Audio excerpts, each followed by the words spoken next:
السلام علیکم ناظرین، رپورٹنگ ود اسد میں آپ کو خوش آمدید۔ ناظرین، ہم آج بات کریں گے کہ سابق چیف جج گلگت بلتستان رانا شمیم نے جو ان کی ملاقات ہوئی تھی سابق chief justice of Pakistan Saqib Nisar سے، جس میں انہوں نے یہ ایک بیان حلفی بھی دیا کہ نواز شریف اور مریم نواز کی جو سزائیں تھیں ان کے خلاف جو اپیلیں تھیں ان کو مبینہ طور پر کیسے مینیپولیٹ کرنے کی کوشش کرتے رہے، اور یہ جو ملاقات ہوئی تھی یہ تو انہوں نے اپنے ایفیڈیوٹ میں لکھا ہے، لیکن اس ملاقات میں جو ان کی ثاقب نثار صاحب سے جب وہ گلگت بلتستان کے دورے پر تھے، اس میں اور کون کون لوگ تھے ان کے فیملی ممبرز کے ہمراہ، وہ کون دو اشخاص تھے جو کہ ثاقب نثار صاحب جو ہے وہ ساتھ ان کو لے کے گئے تھے، وہ انویسٹرز تھے جو، ان کے بارے میں ہم آپ کو بتائیں گے۔ اور شاید یہ بھی امکان ہے کہ رانا شمیم جو ہیں جب اب تو چونکہ ان پر ایک جو ان کا بیان حلفی تھا جس میں انہوں نے ایک اپنی جو ثاقب نثار صاحب سے ملاقات تھی اس کا حوالہ دیتے ہوئے کہا کہ انہوں نے ثاقب نثار صاحب نے جو ہے وہ کال کی ایک جج صاحب کو اور کہا کہ جو نواز شریف اور مریم نواز ہیں ان کو جو جولائی 2018 کے الیکشن تھے 25 جولائی کو جو ہوئے اس سے پہلے جو ہے ان کو ضمانت نہیں ملنی چاہیے، وہ جیل میں رہے، اس بات کو یقینی بنایا جائے۔ تو یہ جو ان کا ایک بیان حلفی آیا تھا اس میں اسلام آباد ہائی کورٹ نے جو ہے وہ ایک جو ہے وہ نوٹس لیا اور توہین عدالت کی کارروائی جو ہے وہ اس پر چل رہی تھی۔ ابتدائی طور پر جب یہ 15 نومبر کو جب یہ خبر جو ہے وہ شائع ہوئی دی نیوز اخبار میں، تو اس وقت جو اسلام آباد ہائی کورٹ کے چیف جسٹس اطہر من اللہ ہیں انہوں نے اس پر جو ہے وہ پہلی سماعت کی، تو اس میں انہوں نے جنگ کے editor in chief Mir Shakil ur Rahman, editor investigation جو انصار عباسی ہیں ان کو، اور جو ریزیڈنٹ ایڈیٹر ہیں اسلام آباد کے عامر غوری، ان کو بھی نوٹسز جاری کیے تھے، اور رانا شمیم صاحب کو بھی جو ہے وہ نوٹس جاری کیا۔ اور پھر اس کے بعد جو ہے یہ معاملہ چلتا رہا، اور پھر جب یہ میڈیا جو آرگنائزیشنز ہیں ان کی جانب سے عدالت کو یہ انڈرٹیکنگ دی گئی کہ جو سب جوڈیس میٹرز ہیں ان کے حوالے سے ایک پالیسی بنائی جائے گی، تو اس کے بعد جو ہے وہ عدالت نے جو ہے وہ جو صحافی ہیں اور جو میڈیا ہاؤس کے مالک ہیں ان کے خلاف جو فرد جرم عائد ہونی تھی وہ مؤخر کر دی گئی، جبکہ یہ جو رانا شمیم ہیں ان پر جو ہے وہ فرد جرم عائد کر دی گئی ہے۔ اور فرد جرم جو ہے اس میں جب عائد کی گئی تو جو چارج شیٹ جو ہے وہ ایشو کی گئی تھی رانا شمیم کو، اس میں اس کا ایک ذکر کیا گیا ہے کہ ثاقب نثار صاحب جو جب اپنے 27 رکنی جو ہے وہ ایک وفد کے ہمراہ وہاں پر گئے تھے گلگت بلتستان، تو جولائی کی ایک شام 15 جولائی کو انہوں نے جو ہے وہ ایک پہلے رجسٹرار سپریم کورٹ کو کال کی اور ان کو کہا کہ اسلام آباد ہائی کورٹ کے جو جج ہیں جسٹس عامر فاروق ان سے رابطہ کیا جائے، اور پھر بعد میں پھر ان کی کوئی بات ہو گئی اور وہ کافی پریشان تھے۔ تو جب رانا شمیم جو ہے انہوں نے جو اپنے ایفیڈیوٹ میں جو لکھا ہوا ہے اور جو کہ چارج شیٹ میں بھی لکھا گیا ہے اسلام آباد ہائی کورٹ نے، تو اس میں جب ان سے پوچھا گیا تو ان کو یہ مبینہ طور پر جواب ملا کہ میں نے جو ہے وہ اسلام آباد ہائی کورٹ کے جج ان سے بات کی ہے، اور کیونکہ یہ بڑا ایک سینسٹیو معاملہ ہے اور ان کو کہا گیا کہ آپ تو چونکہ گلگت بلتستان میں بیٹھے ہوئے ہیں، آپ اسلام آباد کی جو ہے وہ جو پیچیدگیاں ہیں معاملات کی ان کو نہیں سمجھتے، تو بہرحال آپ سمجھیں کہ آپ نے سنا ہی نہیں۔ اور یہ پھر انہوں نے جو ہے وہ فون پر جو ہے یہ بات کی اور انہوں نے کہا کہ میں نے ان کو بتایا کہ یہ ان لوگوں کو مریم نواز کو نواز شریف کو جو ہے وہ ضمانت نہیں ملنی چاہیے، وہ یہ اس بات کو یقینی بنایا جائے کہ وہ جیل میں رہیں۔ اور اب چونکہ جو ہے وہ فرد جرم جو ہے وہ عائد ہو چکی ہے ڈاکٹر رانا شمیم پر، اور اسلام آباد ہائی کورٹ نے جو ہے وہ ان کو یہ کہا ہے کہ وہ اس کا جواب دیں، ایک بیان حلفی جو ہے وہ پیش کیا جائے گا رانا شمیم صاحب کی جانب سے، اور کچھ گواہان کے نام بھی دیے جائیں گے جو کہ وہ اپنے ڈیفنس میں لے کے آئیں گے، اور یہ جو گواہان ہیں یہ کون ہوں گے اور ان سے کیا اسٹیبلش کیا جائے گا یہ آپ کو ہم بتاتے ہیں۔ وہ اس میں اب یہ ہوگا کہ جب یہ جو گواہان آئیں گے تو جو ثاقب نثار صاحب کی جو مبینہ بات چیت ہے اور جو ملاقات ہے یہ اس حوالے سے جو ہے وہ اپنا کیس اسٹیبلش کریں گے۔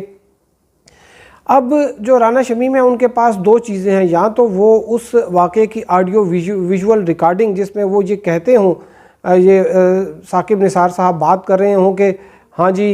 جو ریکارڈنگ ہوئی ہے وہ اس کو وہ عدالتی ریکارڈ پر لا کے رکھیں،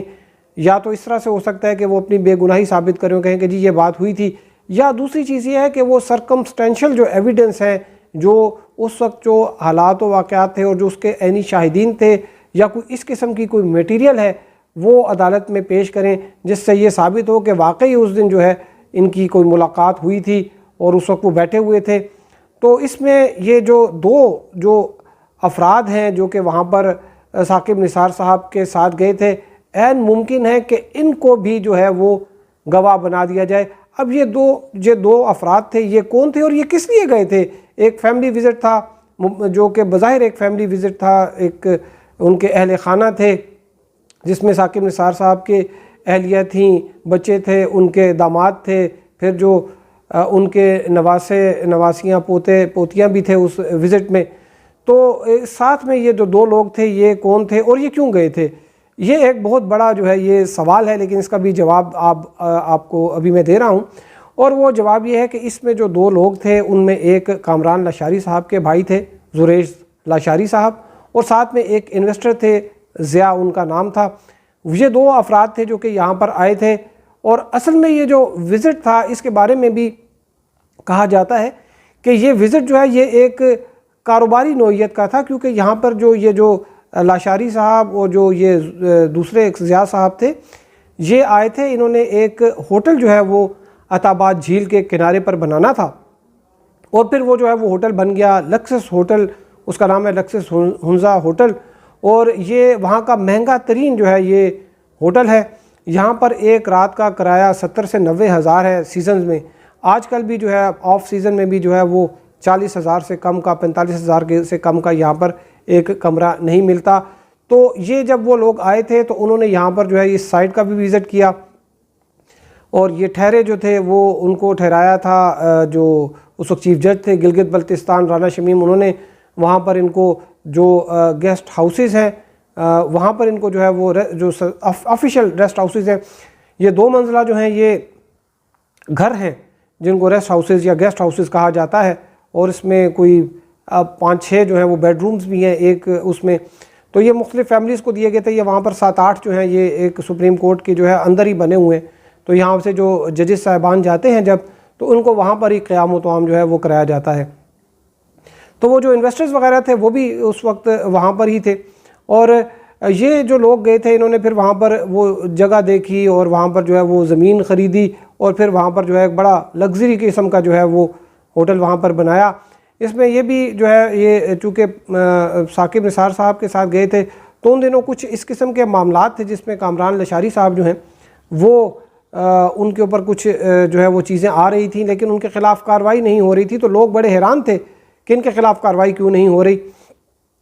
تو یہ ایک جو چیزیں اگر اس کو کڑی سے کڑی ملائیں تو سامنے آتی ہیں کہ جو وہ لاشاری صاحب کے بھائی تھے وہ ایک اس طرح اس وقت جو چیف جسٹس تھے ان کے ساتھ جاتے ہیں، وہاں پر جا کے ایک ہوٹل کی جو ہے وہ انہوں نے وہاں پر ایک ڈیل کر لی۔ تو اس میں یہ بھی کہا جاتا ہے کہ شاید ثاقب نثار صاحب کا بھی کوئی شیئر ہوگا اس ہوٹل میں جو لاشاری صاحب کا ہے۔ تو بہرحال یہ اب جو چیزیں ہیں، اور یہ جو اگر رانا شمیم صاحب جو ہیں وہ ان کو گواہ کی لسٹ میں اگر ان کا نام ڈالتے ہیں تو یہ جو ہے وہ اسٹیبلش کرنے کی کوشش کریں گے کہ یہ لوگ تھے، ان کے سامنے بات ہوئی اور یہ ہوئی۔ تو جیسا میں نے آپ سے کہا کہ اس واقعے کی کوئی آڈیو ویژول ریکارڈنگ تو ہے نہیں،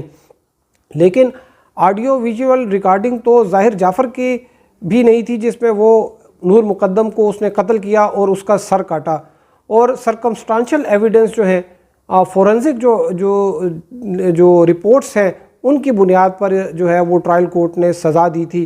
اور یہ اب دیکھنا ہے کہ کیا ان کے پاس اتنے سرکمسٹانشل جو ہیں وہ ایویڈنس ہے کہ وہ اپنے آپ کو بے گناہ ثابت کرتے ہیں، کیونکہ اب جو کارروائی چل رہی ہے تو اونس آف پروف جو ہے وہ جو بار ثبوت ہے وہ رانا شمیم صاحب پر ہے کہ وہ انہوں نے اسٹیبلش کرنا ہے، اپنی بونافائیڈی جو ہے وہ انہوں نے اسٹیبلش کرنی ہے۔ تو جو ہے مارچ کے دوسرے ہفتے میں جو ہے اس کیس کی سماعت ہوگی، آپ کو مزید اپڈیٹ کریں گے۔ اب تک کے لیے اتنا ہی، ہمارے ساتھ رہنے کا شکریہ،